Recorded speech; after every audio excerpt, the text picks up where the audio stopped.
Ravi de vous retrouver dans cette grande édition du journal. Mesdames, Messieurs, bienvenue.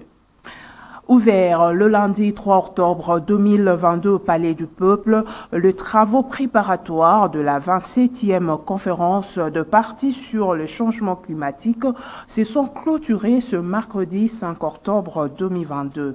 Ces assises qui se sont organisées pour la première fois en République démocratique du Congo et en partenariat avec la République arabe d'Égypte se sont penchées sur quelques questions clés des enjeux de négociation du climat. Bien avant la cérémonie des clôtures, les étudiants venus de différentes universités de la capitale ont pris d'assaut le Palais du Peuple pour s'informer davantage sur l'après-COP 27. Autre détail avec Doudou Montiri. Une ambiance inhabituelle a régné au Palais du Peuple et ses environs. Des étudiants venus des différentes universités et institutions supérieures de la ville ont pris d'assaut le Parlement congolais pour s'informer davantage sur l'après-COP qui se tient à Kinshasa. Pour s'informer davantage sur le travaux de la conférence des Nations Unies sur le climat qui se tient à Kinshasa. On doit savoir que l'environnement aujourd'hui est menacé. Et chaque personne est censée y contribuer. De l'autre côté, on a les grands pollueurs. De l'autre côté, il y a les pays qui essayent un peu d'aider au fait pour cette pollution-là. Et nous, la République démocratique du Congo, on est les pays solutions par rapport au changement climatique. C'est-à-dire quoi, pays solution? C'est un pays qui a une réponse à donner face au problème du changement climatique. Avec nos eaux, avec nos forêts, avec nos ressources. En tout cas, on est bien parti pour être pays solution. Mais il se trouve qu'il y a une injustice. En tant qu'activiste climat, on est là aussi pour dire au monde entier que notre pays doit être gagnant. Notre jeunesse doit se développer. Devant un parterre de jeunes, Bazaïba s'est apaisanti sur l'adage RDC Pays Solution, tout en réveillant la conscience des jeunes dans la protection de l'environnement. Que ces minéraux vont aider le monde aujourd'hui et que nous les avons, il n'est plus question de les exploiter ici et de les exporter bruts. Nous acceptons de les exploiter, mais les transformer localement. Vous nous avez vu devant les chefs de l'État signer un accord avec un partenaire, c'est pour créer justement des zones économiques spéciales où désormais nos bois seront transformés ici, la fabrication de meubles, la fabrication de tout. Le ministre brazzavillois de l'Environnement a invité à son tour la jeunesse congolaise à s'approprier de la problématique des enjeux du climat et de la biodiversité. Merci.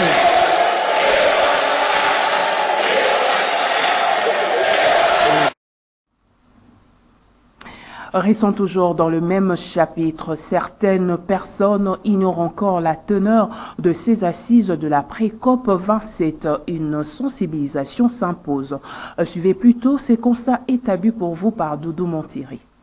30 ans après l'adoption de la Convention cadre des Nations Unies sur le changement climatique et malgré la tenue de ces assises en RDC, certaines personnes ignorent encore la teneur de cette conférence. Bon, vraiment, on a concerné parce que na fanda à côté au pendate. En tout cas, makamule sur les candidats, to na ebite na omona kande batu bazoya, de batu bazokota na kati ebele to ebate. Mais to ka lelo baloba ke président lelo ya président qui bande bataki lundi, lelo ça le quoi troisième jour, lelo président da le troisième jour président ya ngomoni to ta ela kaka. Nazo senga ka mama Bazaïba atelemela batwana, bakata lisu banzete wana te. Batika banzete na biso. Fali peuple là vraiment à part que les kanangai on a kati na ibi nangati. Maintenant congolais, nous tono somona et simba nangoti. Tala ba santé, toi trop jeune. Une sensibilisation tous azimuts s'impose à tous les niveaux pour faire valoir la quintessence de cette conférence de haute portée. Écoutez, c'est une grande opportunité pour notre pays et c'est pour la toute première fois que notre pays accueille un tel événement dans le domaine environnemental. Et nous avons eu à saluer cela et félicitons la VPM et également le président de la République pour cette grande rencontre. Je crois que c'est une grande rencontre, mais aussi avec beaucoup d'enjeux, dont la RDC fait face à plusieurs défis, et l'Afrique dans son ensemble, ou les pays du Caraïbe et autres, des pays sous-développés. Il y a de l'autre côté les pays pollueurs qui doivent normalement compenser de manière financière à ceux aux pays pauvres. Du coup, nous regorgeons, particulièrement la RDC, nous regorgeons une masse forestière importante, la quantité énorme de tourbières, même notre réseau hydrographique. Toutes ces ressources naturelles contribuent à la diminution, à la réduction de gaz à effet de serre. Aujourd'hui, quant à cela, hier comme journée 2, j'ai été un peu satisfait et que les États-Unis prévoient financer avec à une hauteur de 12 milliards pour le pays en développement par rapport à ce qui est les effets du changement climatique. Nous ne pouvons pas se limiter à ce niveau parce que la RDC doit arriver à bénéficier au moins de 50 ou 100 milliards de dollars américains pour compenser à ce qui rend comme service écosystémique pour toute la planète. Parlons santé à présent. Le ministre de la Santé, Hygiène et Prévention, le docteur Jean-Jacques Mbungani, signe un arrêté suspendant certaines conditions imposées aux voyageurs pour l'entrée et la sortie du territoire de la République démocratique du Congo. Suivez plutôt l'extrait de la déclaration du ministre choisi ici par Maxime Makabou. J'aimerais que notre population soit rassurée que depuis bientôt 14 semaines consécutives, le taux de Covid a fortement baissé sur toute l'étendue de la République. Voilà une première raison qui a motivé le gouvernement, à travers le ministère de la Santé publique, Hygiène et Prévention, à proposer au Conseil des ministres la suspension des tests Covid à l'entrée du territoire national et également en sortant du pays pour les personnes qui ont fait tous les vaccins nécessaires. L'arrêté vient simplement dire ceci. Pour les personnes qui ont fait les vaccins contre la Covid-19, ça dépend maintenant des différentes normes pays. En ce qui concerne la République démocratique du Congo, pour certains types de vaccins, il faut faire 2 doses de vaccin. Pour le vaccin qu'on appelle one shot, donc à 1 dose, une seule dose suffit. Mais du moment qu'on a sa couverture de vaccin contre la Covid-19 complète, on peut quitter le pays sans devoir faire de test Covid-19 et également on peut revenir au pays sans avoir l'obligation de faire un test Covid-19 à partir du pays de provenance. C'est important. Et cet arrêté, si vous le lisez en profondeur, indique bien que pour les voyages à l'intérieur du pays, les personnes également qui répondent aux normes telles que je viens de le dire, c'est-à-dire qui sont complètement vaccinées, ces personnes peuvent circuler à l'intérieur du pays sans devoir faire un test Covid et le montrer avant de prendre une embarcation. C'est d'abord à féliciter la population parce que la population a suivi tout ce qui a été dit depuis le début de la pandémie et également à encourager le gouvernement dans le travail d'encadrement qui a été fait.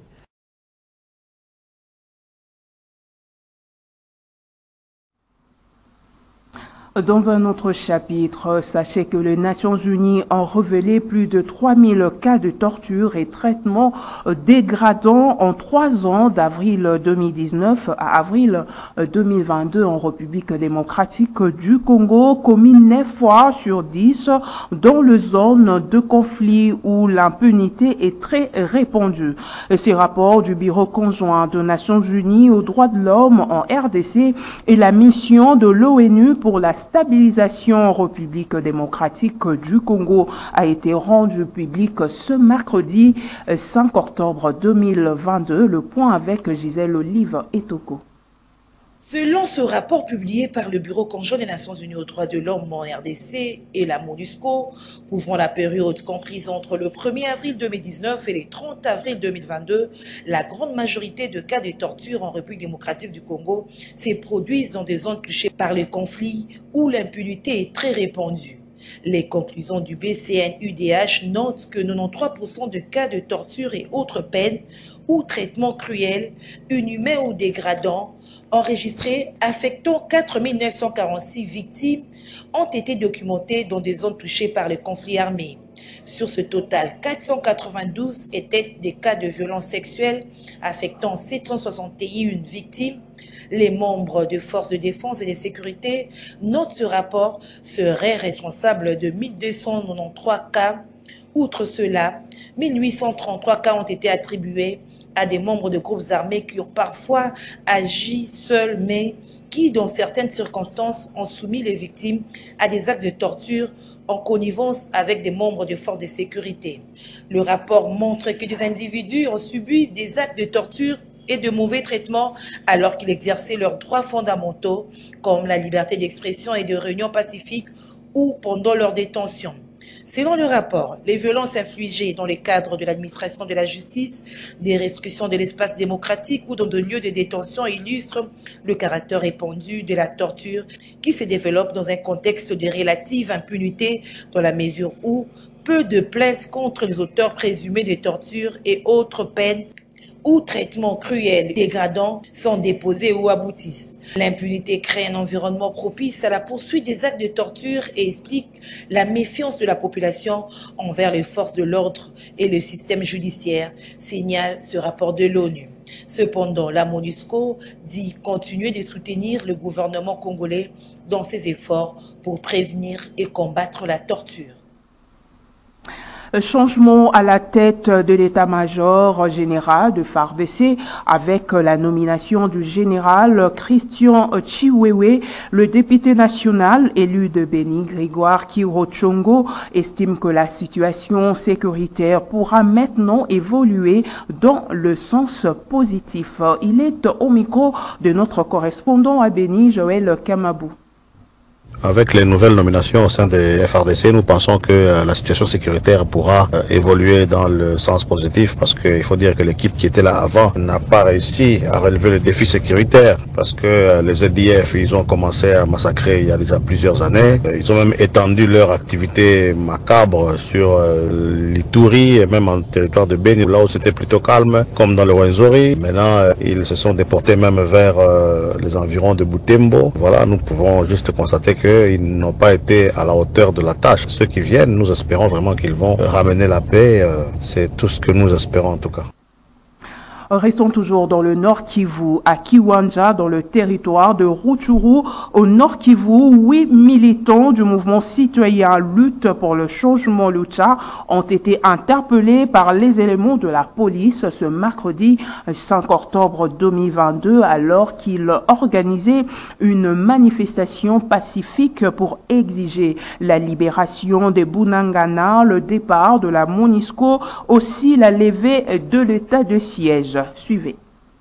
Nous avons croisé là en tout cas un effectif policier. Pour nous, nous avons cru qu'ils sont là pour nous sécuriser afin que ces rassemblements puissent se passer dans la quiétude. Nous avons été surpris de voir être empêchés par ces mêmes policiers. Un peu après, nous avons vu un jeep et un peu après, les amis ont été embarqués dans ce jeep. Ils étaient au nombre de 8, dont une femme, jusqu'au cachot du parquet militaire de Rutshuru. Jusqu'à maintenant, nous ne savons pas le vrai motif de cette interpellation, mais au moins nous connaissons comment nos autorités agissent. Ils ont dit que non, pendant l'état de siège, les manifestations ne sont pas autorisées, alors qu'il n'y a pas longtemps, un politicien, Vital Kamerhe, il avait même tenu un meeting. Ces mêmes gens qui nous disent que non, dans l'état de siège, il n'y a pas de manifestation, ils étaient commis à sa sécurité où nous avons perdu même un policier. Alors que le droit est pour tous, le droit n'est pas pour une personne à la contre de l'autre. Le groupe Dépression des Indignés aux Antivaleurs, section du groupement Bassongora en territoire de Béni, évalue négativement le bilan des opérations conjointes FRDC-IP-DF qui est à sa 4e phase. Maître Mohindo Merveille qualifie des pires distractions les phases d'opération qu'observe dans le territoire de Béni. C'est ce que nous rapporte notre correspondant sur place à Béni, Joël Kamabou. Suivez. Le point focal des groupes de pression des indignés dans le groupement Bassongora pour Sassivia Indera précise que sous ces opérations, les bassins des ADF ont été de nouveau installés dans plusieurs localités du Nord Kivu et de l'Ituri où le carnage des civils s'y observe. Grande base là-bas à Boulongo. Et on s'est dit, est-ce que tout ça doit être orchestré sous leur barbe. Et Mboussa d'ailleurs, qui peut cesser notre larme. Personne n'est plus là parce que même l'armée étrangère n'est plus à mesure de nous amener la paix. Ceux qui sont censés de le faire, les warriors, ils n'ont plus de termes à nous dire. Ce qui se passe à Boulongo, c'est inacceptable. On ne doit pas chaque jour assister à des morts, chaque fois assister au carnage, au kidnapping. Ça nous indigne très fort. La population doit se souder comme un seul homme pour essayer de se sauver. L'opération conjointe ne nous favorise à rien. On voit que ces gens ont d'autres ambitions que la paix. Se contenter du bilan du porte-parole de l'FRDC au même moment que le nombre de morts augmente, ça ne sonne très bien dans notre oreille. Et nous disons, pourquoi nous culpabiliser au même pied d'égalité que les autres? Parce qu'on sait que l'ADF est devenu une sorte d'un électron libre. Il n'est pas poursuivi, on dit qu'il est à des bandades. Mais lorsqu'un porte-parole peut dire qu'il évalue à 90%, alors nous disons que ce qui se passe sur le terrain c'est autre et l'évaluation se fait sur autre chose. Avant même l'opération conjointe ici, il y avait l'opération de grande envergure qui avait interdit les gens de quitter les faits faux. Mais jusqu'à présent, on se pose la question, qu'est-ce qui se passe là dans les faux? Vous installez les gens ou vous faites quoi? On ne comprend pas comment une armée qui est là pour rétablir la paix, pour sauvegarder l'intégrité territoriale, et il peut nous interdire jusqu'à aller faire nos travaux dans nos champs. Ce qui est grave. Et pendant combien de jours maintenant? Est-ce qu'il peut nous donner une date limite pour dire nous allons faire des opérations pendant tant de jours? Où est l'état de droit si on massacre les gens et on ferme les yeux maintenant on ne voit que Bunagana? Au même moment, l'auxiliaire de la justice, Maître Mohindo Sikoya, qualifie d'une pire distraction les phases d'opération qu'on observe dans le Nord Kivu et de l'Ituri avec les opérations conjointes FARDC et PDF. Aujourd'hui, on parle de la 4e phase des opérations. Mais nous savons qu'il y a eu une première phase, une deuxième et une troisième. Mais quels sont les résultats escomptés de 3 premières phases? Quand bien même avant ces phases, il y avait la phase des opérations de grande envergure. Nous nous posons donc la question que nous sommes en train d'avancer tout en reculant. Permettez cette tautologie. Nous avançons alors que nous sommes en train de reculer. Nous n'avons pas évalué la première phase, trouver les résultats et en sortir les difficultés. La deuxième, la troisième. Maintenant, nous sommes à la 4e. Mais nous voudrions seulement dire au commandant des opérations conjointes FARDC et UPDF que le peuple a besoin de regagner ses communautés de base. Le peuple a besoin de voir sa marchandise être sécurisée. Le peuple a besoin de voir l'ennemi quitter ses champs pour aller faire ses travaux.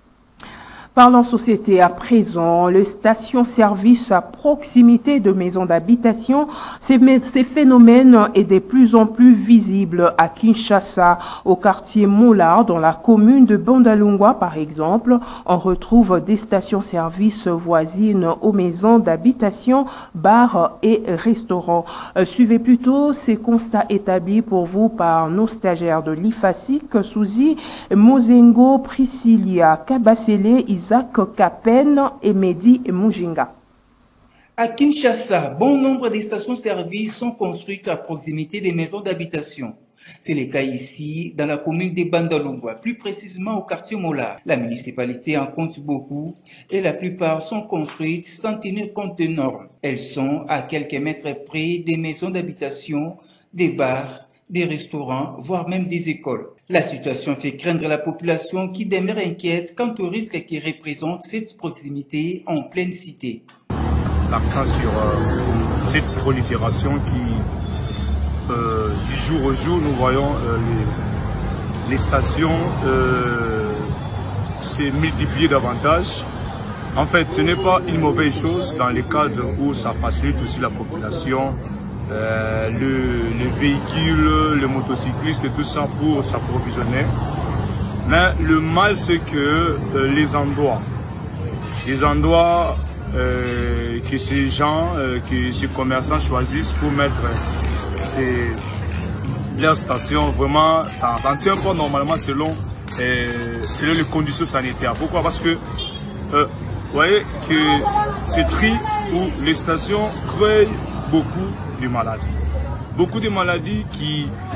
Je donne un exemple, là où il y a beaucoup de stations, ça peut créer l'infectibilité. N'ait été la mise en pied du chef de l'État en juillet dernier concernant la prolifération inquiétante des stations-service dans la ville-province de Kinshasa et progressivement à l'intérieur du pays. Qu'allait-il arriver?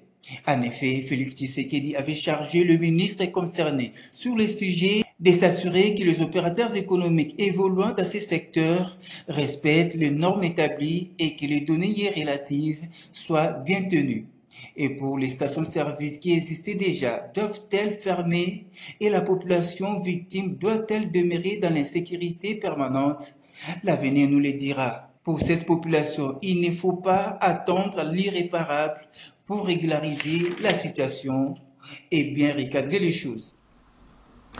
Parlons sport pour terminer. Tête à tête entre le président de la Fédération de karaté-do du Congo, FECACO, Maître Freddy Lacombo, et le président de la Fédération nationale des USA lundi dernier à Miami aux États-Unis. L'échange a tourné autour de questions de partenariat entre les deux fédérations ainsi que le tournoi d'amitié de Grand Lac. Jean-Claude Mwamba. En séjour aux États-Unis depuis plusieurs jours, le président de la Fédération de karaté-do du Congo a été reçu ce lundi par le président de la Fédération de karaté-do des États-Unis. Freddy Lacombo et Raoul Bawa se sont entretenus sur l'encadrement de la jeunesse, le partage d'expériences entre les deux pays et l'accompagnement du pays de l'oncle Sam dans la lutte pour la paix que mène la FECACO dans la région des Grands Lacs. À cette occasion, le président de la Fédération américaine a annoncé que son pays prendra part à la 3e édition du tournoi d'amitié des Grands Lacs l'année prochaine à Goma. Au sortir de cette entrevue, ils se sont exprimés en ces termes. Nous avons parlé longuement du tournoi d'amitié des Grands Lacs, qui est notre activité principale que nous avons créée et réussie dans la région des Grands Lacs. Et ça a beaucoup intéressé la Fédération des États-Unis de karaté. Et le président a promis l'année prochaine de venir participer à ce tournoi comme invité spécial. Nous saluons tous les participants au tournoi d'amitié des Grands Lacs et leur disons qu'il s'agit pour nous de voir comment la Fédération nationale de karaté-do des États-Unis peut approcher la compétition et aussi voir dans quelle mesure nous et notre fédération sportive ferons ce qui est possible pour promouvoir la paix dans la région. Nous disons merci, Monsieur le Président, pour cette invitation spéciale. Thank you, Mr. President. Il faut noter que ces deux personnalités se sont donné rendez-vous au championnat du monde de U21 prévu du 26 au 30 octobre courant à Konya en Turquie afin d'approfondir les relations et signer un accord de partenariat. Mesdames, Messieurs, ce journal est terminé. Merci de l'attention accordée. Je vous retrouve encore demain. Au revoir.